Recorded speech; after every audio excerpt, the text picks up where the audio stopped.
So hello everyone, कैसे हैं आप लोग। आई होप आप सब अच्छे होंगे। इस वीडियो में हम बात करने वाले हैं इंडिकेटर के बारे में। देखो इंडिकेटर होते क्या है। इंडिकेटर वो टूल है जो प्राइस के डाटा को मैथमेटिकली प्रोसेस करके सिग्नल देते हैं। इंडिकेटर मार्केट को प्रिडिक्ट नहीं करते, बस मार्केट में सिग्नल प्रोवाइड कराते हैं। और अभी के टाइम में मार्केट में 2 टाइप ऑफ इंडिकेटर होते हैं। एक होता है लैगिंग इंडिकेटर और दूसरा होता है लीडिंग इंडिकेटर। और इन दोनों इंडिकेटर में क्या डिफरेंस होता है और इनको मार्केट में क्यों यूज नहीं करना चाहिए। और कुछ प्रोफेशनल ट्रेडर इंडिकेटर का यूज करके मार्केट में हजारों लाखों रुपए कमा रहे हैं। तो वो इंडिकेटर को किस तरीके से यूज करते हैं और आपको किस तरीके से यूज करना चाहिए। तो वीडियो को स्टार्ट करते हैं, लेट्स सी। तो पहले बात करते हैं लैगिंग इंडिकेटर के बारे में, जैसे ईएमए।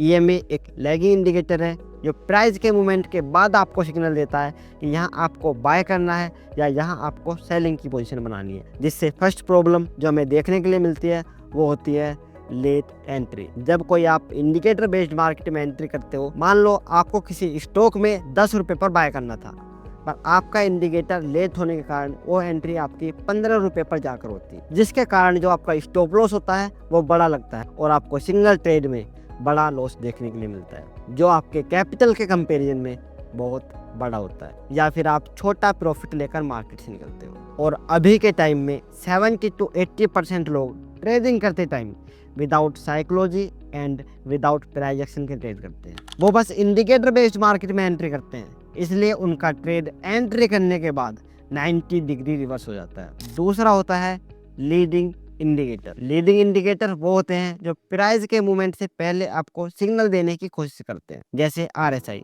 आरएसआई एक लीडिंग इंडिकेटर है, मतलब चार्ट पर कैंडल बाद में बनती है और इंडिकेटर पहले।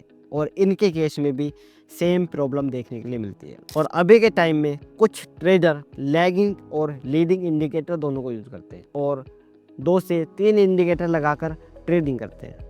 और इस सिचुएशन में एक इंडिकेटर बाय बोल रहा होता है और दूसरा इंडिकेटर सेलिंग की पोजीशन बनाने को बोलता है और तीसरा इंडिकेटर आपको न्यूट्रल होने का सिग्नल देता है। और जिसके कारण एक ट्रेडर कंफ्यूज हो जाता है और कंफ्यूजन एक ट्रेडर का सबसे बड़ा दुश्मन होता है। तो जितना आप चार्ट को क्लीन रखोगे उतने ही क्लियर आपके डिसीजंस होंगे।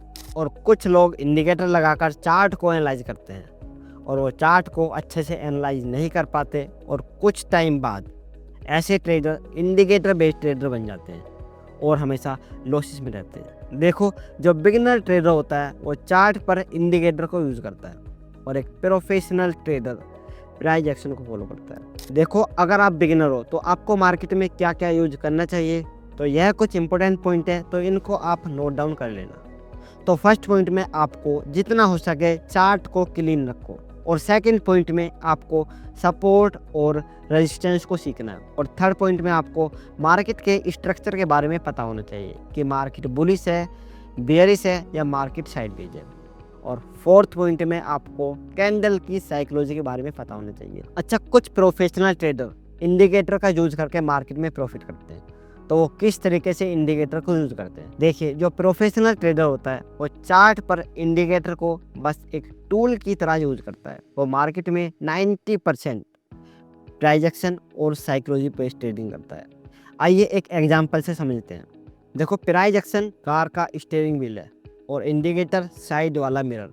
तो आप साइड वाले मिरर को देखकर गाड़ी नहीं चला सकते, बट साइड वाला मिरर सेफ्टी के लिए ज़रूरी होता है। तो इसी तरीके से इंडिकेटर मार्केट में वर्क करते हैं। देखो, अगर आप बिगिनर हो तो सबसे पहले मार्केट में आप प्राइस एक्शन समझो और अपनी साइकोलॉजी को जो है स्ट्रॉन्ग करो और मार्केट में कुछ टाइम सर्वाइव करो और अपने रियल कैपिटल से ट्रेड करो। और अगर आपको इंडिकेटर को यूज़ करना है तो बस इंडिकेटर को एक टूल की तरह यूज़ करो। आपको मार्केट में इंडिकेटर के भरोसे ट्रेडिंग नहीं करनी है।